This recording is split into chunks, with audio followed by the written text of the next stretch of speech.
रत्नेश्वरच्या करंबेळामध्ये कार्यक्रम आहे. 4 तारखेला खेड तालुक्याच्या कासोल तालुक्यामध्ये कार्यक्रम आहे. 5 तारखेला पुन्हा एकदा संगमेश्वर तालुक्यातल्या मासुरंग गावामध्ये कार्यक्रम आहे. 6 तारखेला चिपळूण तालुक्यातल्या सुरैलीमध्ये अशा अनेक कार्यक्रम आता पुढे चालू झालेले आहेत. कारण शिमगा उत्सव आहे. 2 कलाकार संपूर्ण पालख्याच्या पाठीवर घेऊन नाचवण्याचा प्रयत्न आहे.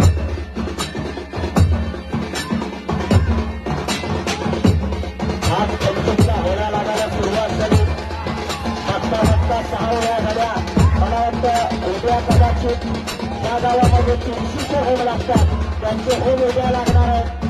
काही गावामध्ये पौर्णिमेचे होम असतात, ते 2 तारखेला लागतील. काही गावामध्ये भद्रेचे होम असतात, ते 3 तारखेला लागतील. ह्या ज्या पूर्वजांनी परंपरा आखून गेलेल्या आहेत त्याप्रमाणे प्रत्येक गावोगावचा शिमगा हा होत असतो. पण शेवटी प्रत्येकाच्या या ठिकाणी जे श्रद्धास्थान आहे ते प्रत्येक गावचं ग्रामदैवत असतं.